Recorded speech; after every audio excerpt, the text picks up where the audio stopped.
I'm Luke. I'm Frank. And this is Whiskey Bible.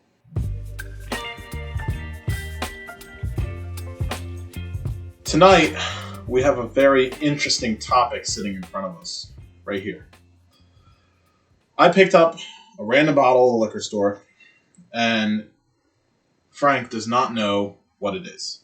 So this is a bottle that I feel is kind of hard to find. It's not ultra allocated. It's not like nothing crazy allocated at all. But I feel like this is something, it's in the Pennsylvania stores, you got to be in a certain store to find it. So today I picked up, just out of the spur of the moment, I picked up Mr. Bowman Brothers Small Batch Collection. So I thought this would be fun to try. Yeah, that is a good one. So, let's see. He comes in at 90 proof. We've had the single barrel, so it'd be interesting to compare the two. So, trash. Bowman Brothers Small Batch comes in at 90 proof. Kind of a crummy cork pop. Sir? If you please. Yeah, I do please. Do you too, please? There you go. You get a lot. Ooh, it's not that dark. I don't know how long this is aged for. Yeah, it looks way darker in the bottle, but I guess that's because it's so thick. Yeah, the color on it's not great. Let's give a little backstory on the Bowman Brothers. Let's not neglect the fact that he's a person from Virginia. Bowman Brothers Pioneer Spirit Virginia Straight Bourbon Whiskey. Small batch coming in at 90 proof. John, Abraham, Joseph, and Isaac Bowman were Virginia militia officers.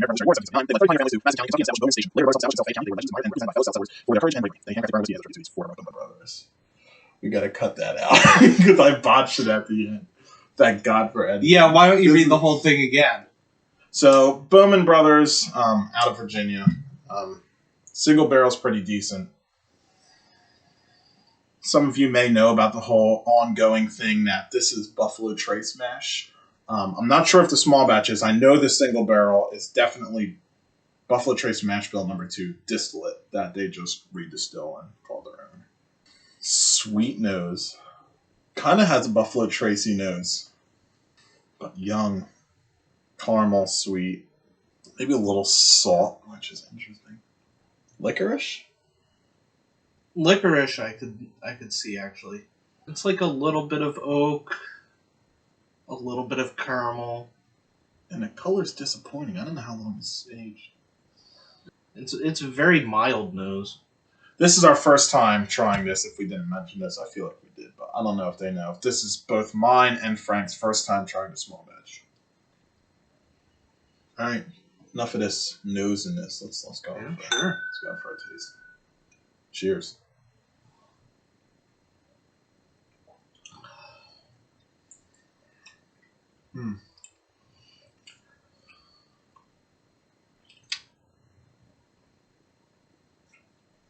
I mean, yeah, that is it. It's a bit of a Buffalo Tracy taste to me.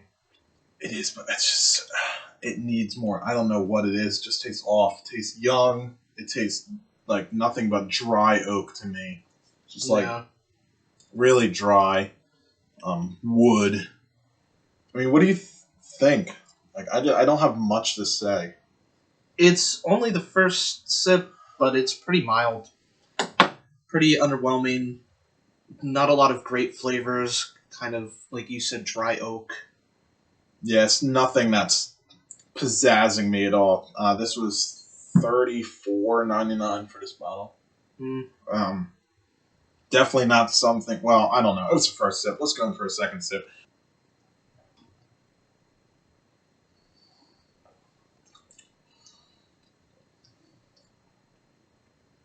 Oof. I'm just getting like... Again, I do not think this is aged very long at all. I got a lot of acetone on that last sip. A lot of alcohol, just like straight like alcohol taste. I especially remember the other Bowman Brothers, whichever one that was. Single barrel, John J. Bowman. Tasted a lot more like Blanton's, but proofed up a bit with a bit more flavor. And I'd have to say, if I was going to compare this. It's similar to Blanton's Special Reserve, maybe. That's a good one. Just really kind of equally disappointing. Yeah, not a good whiskey. What I mean is that's a good comparison. If you've ever had the Green Label Blanton Special Reserve, it's just oof. Anything that comes out of Buffalo Trace as a Special Reserve is not special at all. Okay, okay, they lie. What about the Weller? Lie. See, I like Weller Special Reserve. Yeah, I do like that. I do think it's worse than every other Weller. Controversial? What do are you just gonna not comment? Take the safe route? Weller Special Reserve has a soft spot in my heart. I like Weller. I love the weed and mash bill of Buffalo Trace, so I will never. We're trying to make a video. Also, are you okay? I should have asked that first.